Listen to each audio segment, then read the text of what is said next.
thought the world would be so eager for my birth. I remember you, Booer, the god of wisdom, and standing beside you, the traveler. Is he all-knowing and powerful now, like Greater Lord Rukkhadevata? No, I can't feel the same kind of divinity I felt from the Greater Lord. It seems that the sages didn't get the chance to infuse the divine knowledge capsules into him. But even still, he has undoubtedly become a true god now. So we're too late?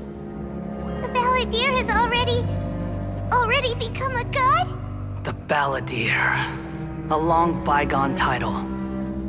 When my spirit ascended to divinity, I felt as if I had existed for the same number of epochs as heaven and earth. Looking back, the existence of what once called itself Kunikazushi appears infinitely small and ugly.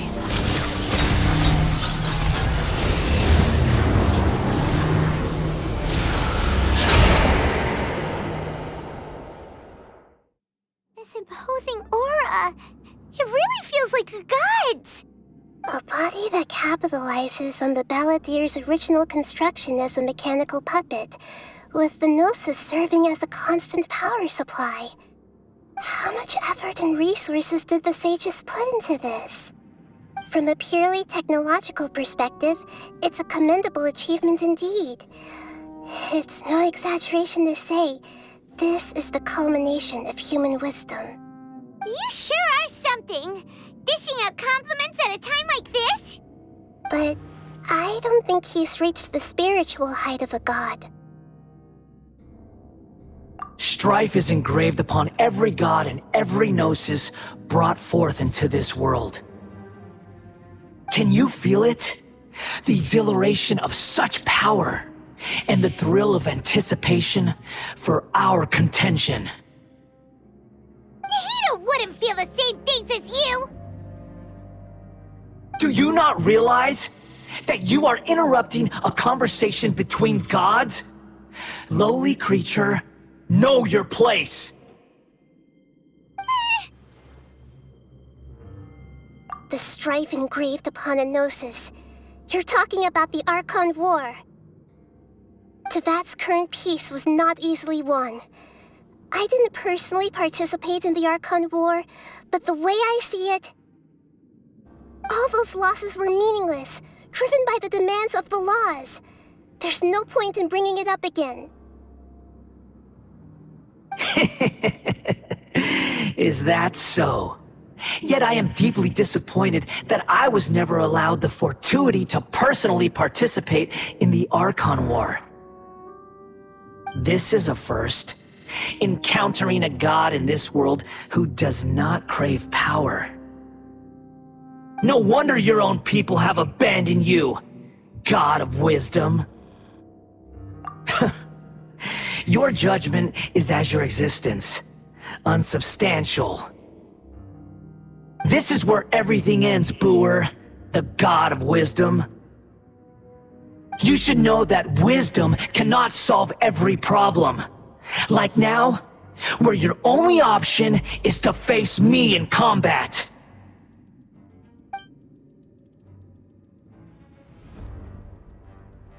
Come! Let us reenact a scene of the Archon War. Come and inaugurate my birth as a god.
This is supposed to be a battle between gods, yet you choose to hide behind a mortal.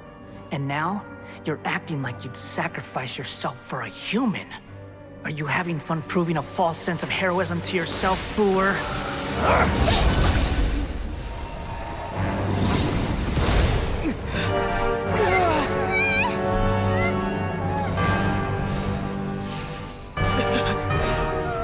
The data collection is almost complete. Do you even know how many times you've tried to take my gnosis from me?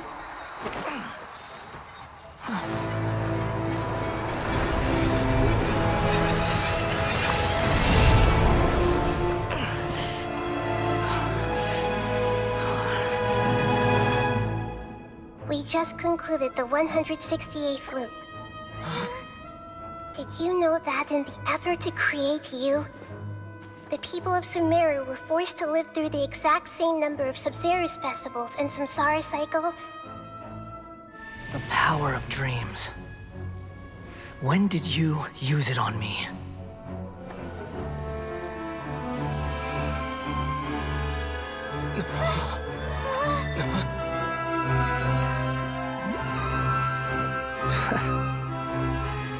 You can't even defeat me in a dream. What do you hope to achieve with this little trick?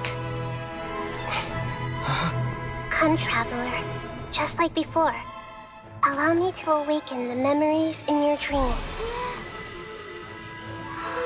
All that battle experience! It's more than that. Compile everyone's wisdom in the name of the Archon. That is the original function of the Akasha.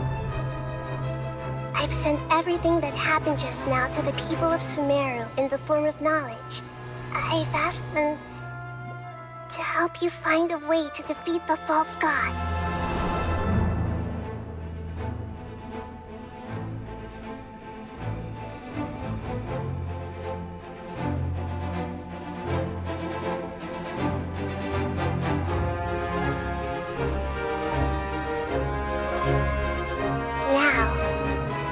Sumeru's wisdom is at your disposal. Meaningless tricks won't save you.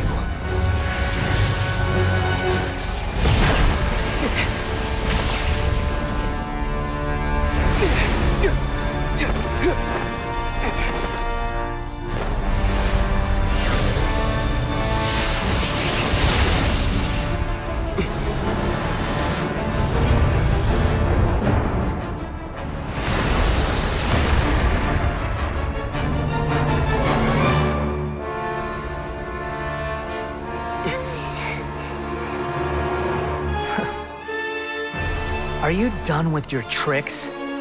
Can I finally take this as a real battle between gods? I'll leave this to you, the first sage of Booer.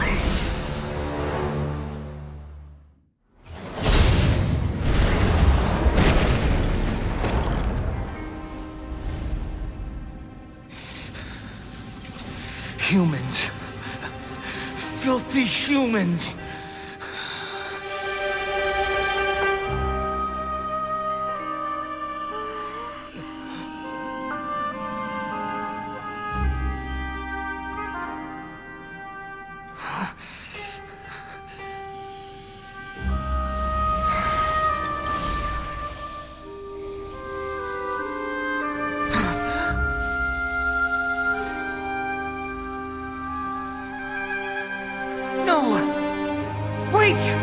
Please! Anything but the Gnosis!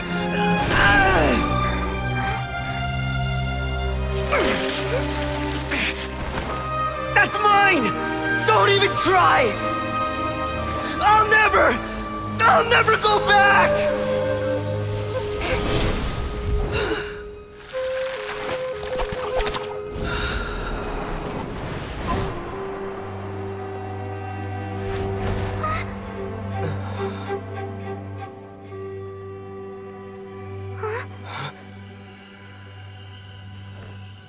We haven't yet found the answer to the most important mystery.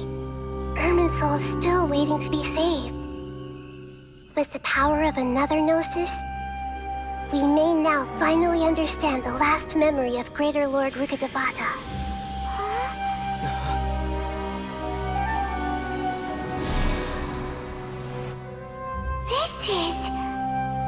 That's right. This is the last memory of my predecessor.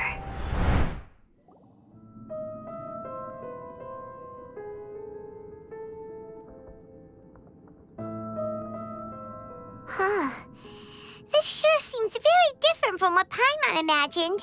Shouldn't Irminsul be in this realm of consciousness? Yes, that is our destination. But I didn't expect the remaining consciousness of Greater Lord Rukkhadevata to be as polluted as this.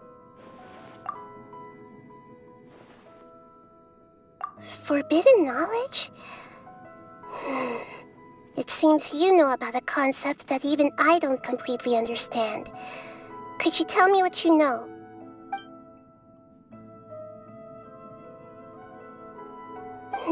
Your inference seems logical enough. Forbidden knowledge once polluted the desert thousands of years ago, but was successfully repelled thanks to King Deshret's self-sacrifice, and Greater Lord Rukkhadevata nearly exhausting her power. Then, a second instance of forbidden knowledge pollution occurred during the Conria Cataclysm 500 years ago. But I'm afraid it is much more serious this time, with Irminsul itself already in danger. So, if we're in the remaining consciousness of Greater Lord Rukkhadevata, and it's also been affected by forbidden knowledge pollution, then does that mean, in order to save us, Greater Lord Rukkhadevata? Yes. It's very possible that she sacrificed her life in the fight against forbidden knowledge. She didn't completely eradicate forbidden knowledge, but if it weren't for her actions, the pollution would have been far more rampant over these past 500 years. The way that everyone, including me, has forgotten everything about forbidden knowledge may very well be due to her restoration of Irminsul. Aww. Do you feel sad, Nahida? I'm just sharing her pain. The pollution of her consciousness here is severe. There is madness, chaos, and pain all around us. Did she fight to resist the forbidden knowledge pollution in such terrible conditions, all the way up to her last breath? She even used her last remnant of lucid consciousness to leave a clue for us to follow.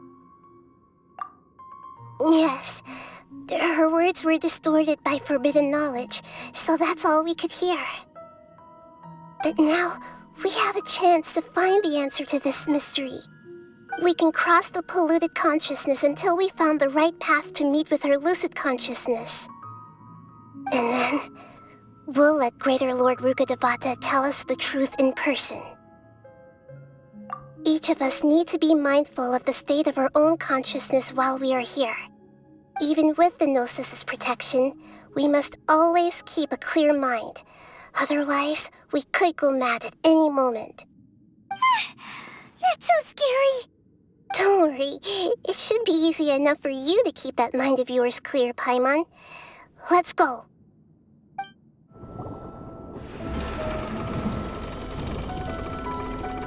We changed direction. Are we still going the right way, Nahida? Judging from the current route, the boat of consciousness will soon take us out of here.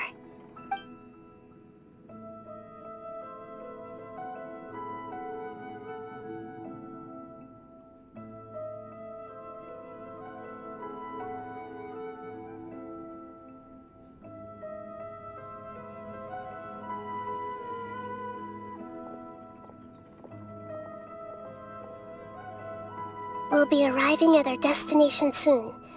How are you feeling? Are your minds still intact? Huh?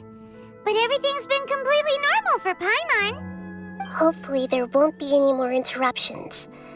This time, we should be able to meet Greater Lord Rukkhadevata. Are you saying you've never met Greater Lord Rukkhadevata before? No, it seems that my birth and her death took place at the same time. Otherwise, I think she would have given me a little more guidance, and I could have done a better job. Hey, you've done a great job, Nahida. Let's get out of this creepy place and go meet her.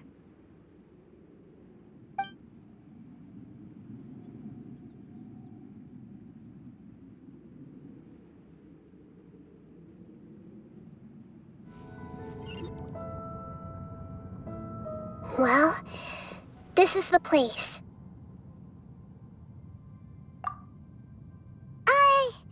We're here to find Greater Lord Rukkhadevata, right? But the one standing over there is... Is that... me? She looks exactly like me. Are you Greater Lord Rukkhadevata? Yes, that's me. Are you surprised by my appearance? Irminsul and the surrounding lands have been reproduced here as they were years ago. But this is just a realm of consciousness. We are manifestations of the same nature. Hence why we would appear exactly the same. We're of the same nature. Why? Because you are me, and I am you. You are me in the new samsara. The new samsara? As Greater Lord Rukkhadevata, I'm the avatar of Irminsul, and you are the purest branch snapped from Irminsul. Imagine it this way. Even if a tree dies, its branches will eventually take root and grow, continuing the tree's life in another form. I'm merely the remaining consciousness of Greater Lord Rukkhadevata. The real me has presumably died a long time ago.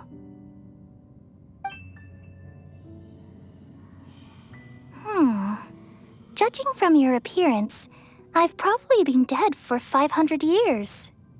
But you're finally here. My new self in the samsara.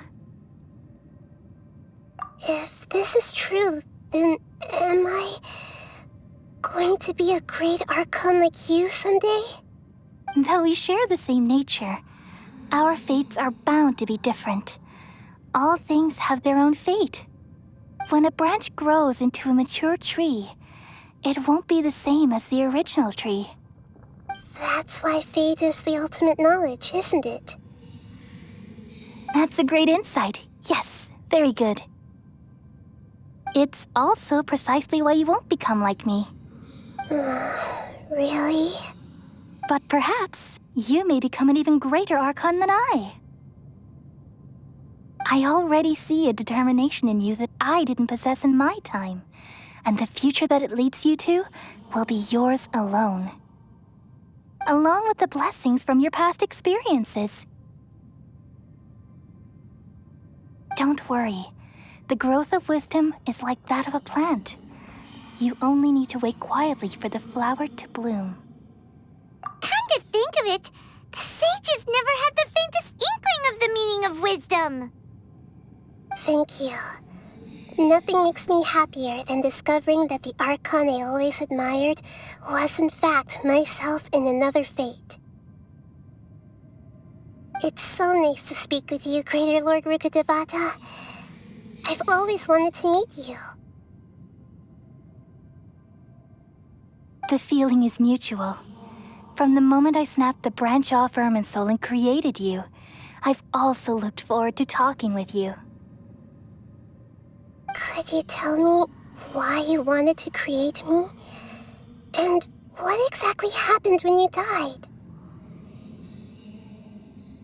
Ah, I see.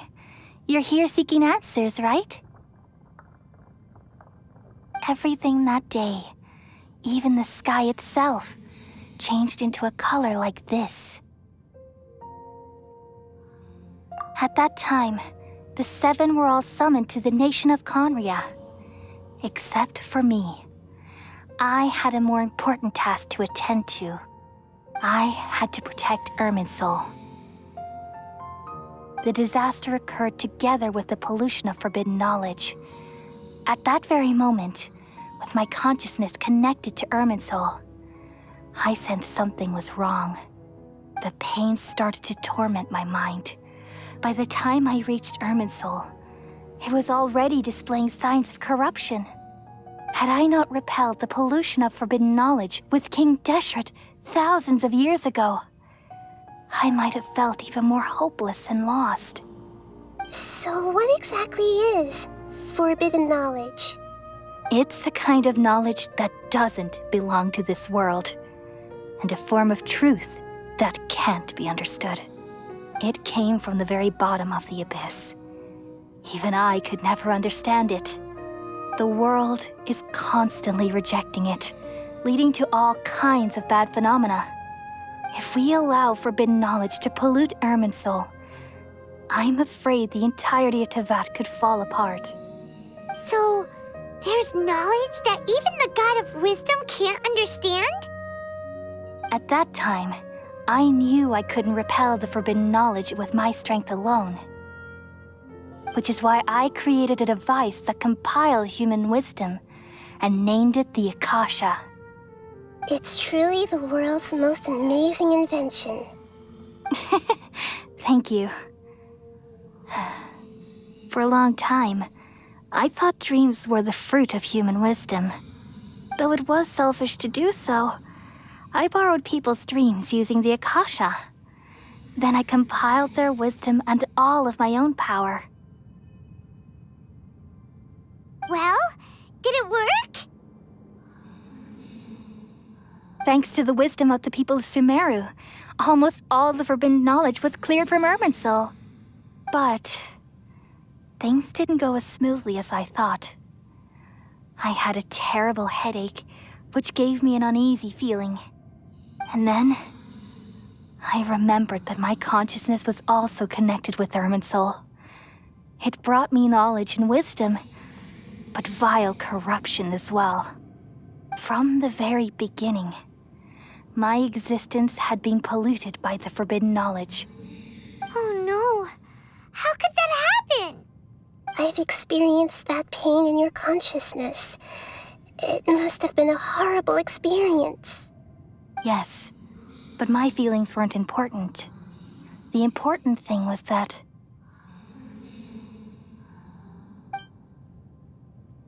even if I died, my existence and everything related to me would continue to exist in Irminsul as memories and knowledge, meaning that the forbidden knowledge couldn't ever be permanently eradicated. And there's no way for me to eliminate myself. It would be a sort of paradox.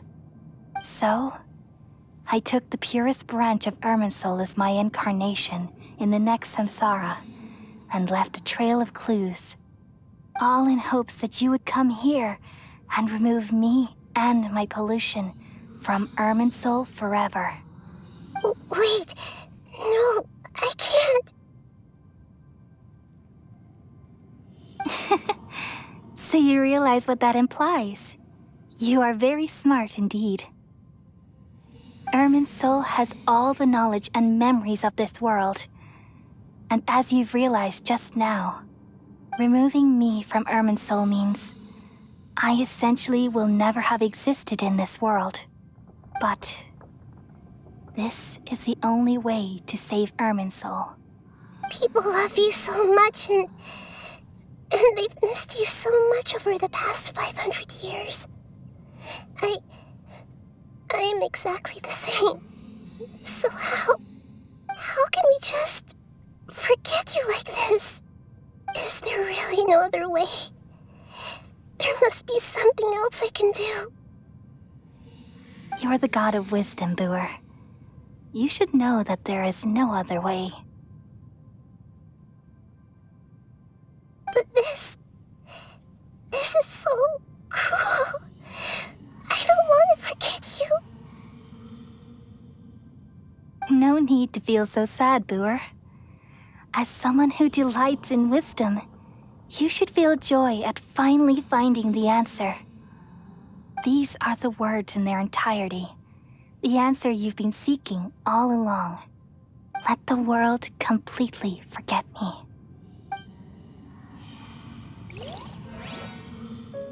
We all nestle under the great tree of wisdom, peering out to perceive the world. From the earth and from the rain, we perceive its wonders, until we become a white bird to perch atop a branch, and finally snap off the most important leaf. Once upon a time, I alone dreamed in this world. In my dreams, everybody would also dream after they fell asleep. Wild and wonderful thoughts would emerge from their minds. Some tumbled to the ground, and others floated to the sky, connecting all things in the world into one dazzling net. Among a plethora of worlds were numerous smaller worlds, all of fate, finding within the tapestry their brilliant glow. I gradually understood that these indescribable and constantly changing things are the most profound things in the world. Only they can completely repel the madness. Only dreams can awaken consciousness from the deepest darkness.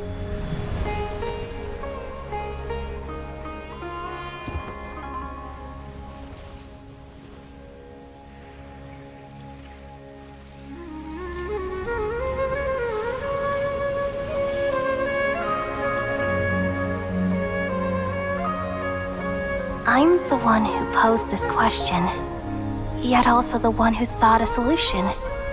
Saving the world with the dreams of the people used to be my answer.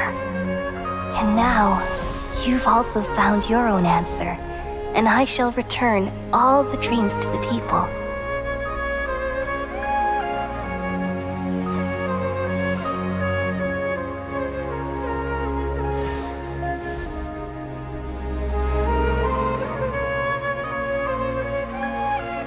Goodbye, people of Sumeru. May you be blessed tonight with the sweetest of dreams.